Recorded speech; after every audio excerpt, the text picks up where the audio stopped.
Let's take a look at the Heupel keys. Boy, they clicked them all yesterday. No surprises there. The record got better in every one of these categories. Score 30 points or more, yes. Rush for 177 yards or more, yes. Rush for 3 touchdowns or more, yes. Complete 85% of your passes or better, yes. Allow 27 points or fewer, yes. Allow 99 or fewer rush yards, yes.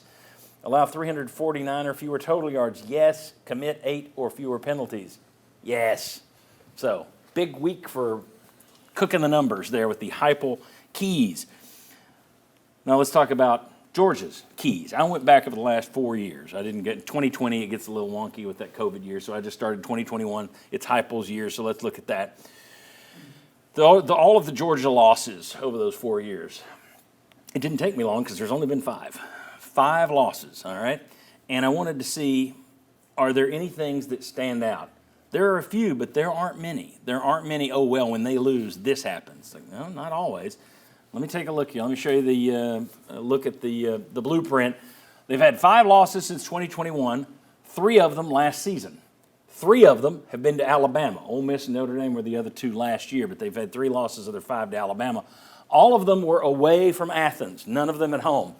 Georgia's 5 worst rushing days since 2021 were those losses. 80 yards, 59 yards, 62 yards, 78 yards, 109 yards. That's really the outlier, but all those others, 3 yards per carry or less. So stopping Georgia's run is key. Lost the turnover battle, -3, -2, -2, -1, -2. So they lost it, and typically they lost it by more than 1. So you need a lot of turnovers. In 5 losses, teams averaged 5.4 gains of 20 yards or more. So in their losses, other teams went for 20 yards or more 5 times. That is higher than the 2.8. That's almost double the number of 20-yard gains they give up in their wins. Okay, so my question is, let's start. Is Tennessee capable of holding Georgia down in that rushing game? They have run on Tennessee pretty well the last few years. We'll get into this later too. But, Jimmy, do you feel Tennessee can keep Georgia under 100 yards rushing? Not under 100 yards. But I don't think they'll go a lot more than 100 yards. I mean, they only didn't ran last year. Yeah. Against Austin Peay. They ran for 190. They don't. I think the running backs are good. I don't think they're great. I think their offensive line's pretty good. They were on the 1-yard line against Marshall, first and goal to goal, and didn't score. So that tells me that their offensive line is not exactly dominating, right? Mm-hmm. So I think Tennessee can hold. What I would look at is trying to hold them to 3.5 yards or less per carry. That would be a key number for me, and I think Tennessee can do that.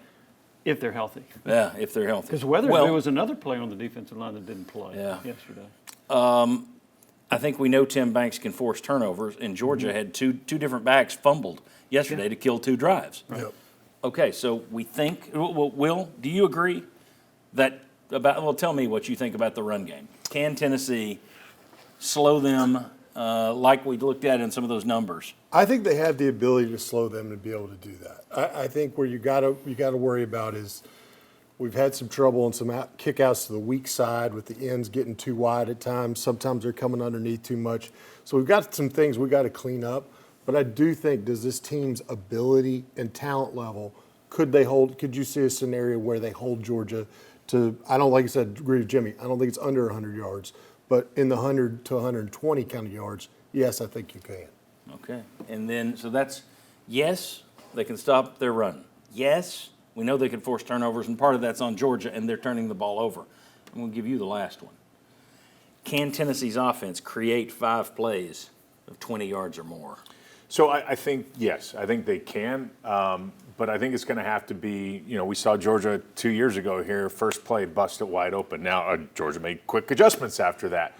I think what you're going to have to do is, can Aguilar now use his legs, right? Can you get him out of the pocket? Can he force some plays where people are starting to go? If he picks up a good gain, I think that starts bringing your defensive backs in a little bit. So then you have some other opportunities to get those bigger pops. I think the other big challenge, and I think this is the biggest challenge for me, is a lot of times what Kirby Smart's done there is he's signing our wide receivers and he says, great, mano a mano, I'm going to line the DB up on him tight, and he gets physical with our wide receivers and they don't get off in their routes. That is where I think is going to be the biggest challenge, because if I'm him, that's my first challenge to this group of wide receivers if I press coverage you and I'm right in your grill, can you get off and get to your timing routes or not?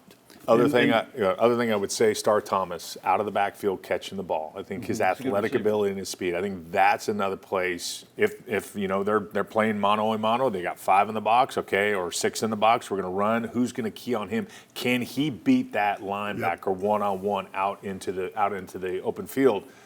That can be your place where you can get those bigger plays. When you think of 20-yard gains, you typically think of the passing game, right? Yeah. But Georgia up front has been so good because Tennessee gets its fair share of runs of 20-plus yards. Yeah. Georgia's front is so good that even when they spread the field with Tennessee, Tennessee's not been able to run and find some of those gaps against Georgia like they have other teams. So that's going to be a concern with Tennessee's run game and getting explosive plays. And I was looking at my phone here. I wanted to look something up based on what Will was talking about in terms of locking down your receivers. Chris Brazzell was really the only guy who played against Georgia last year. And his numbers against Georgia last year, 1 catch, 6 yards. So That's the not a challenge. great day. Miles Kitzelman was your leading receiver last year, 4 catches, 46 yards against Georgia. Yeah. Okay, but still, if you're looking for positivity, there you go. That's two of the, you think they could do all 3 of these? Yeah. I don't know about the one that I'm more questioning is The big plays? play. Yeah, I haven't seen enough against Austin P and not Austin P against Syracuse and ETSU. I would have liked to have seen They had some more big deep balls. big plays against ETSU. They did, but I don't think that's going to carry on. But here's the other thing. But in terms of the deep ball, I remember last week everyone was talking about the deep ball is back in this offense. It's like there was one pass. What are we talking about? One. So far, you're basically, in terms of 30-yard passes, you're not that far ahead of where you were with Nico last year and Joe the year before. That concerns me. So what can they break out against Georgia's DBs?